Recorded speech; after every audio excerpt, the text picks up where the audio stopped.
ए झुटा गफ गर्दैन म त हुँ खानदानी चेलो ए झुटा गफ गर्दैन म त हुँ खानदानी चेलो ए डर मान्नु पर्दैन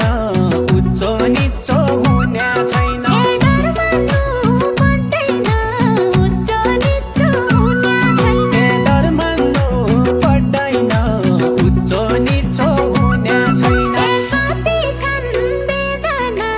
मौका मिले खोलिदेऊ ए कति छन्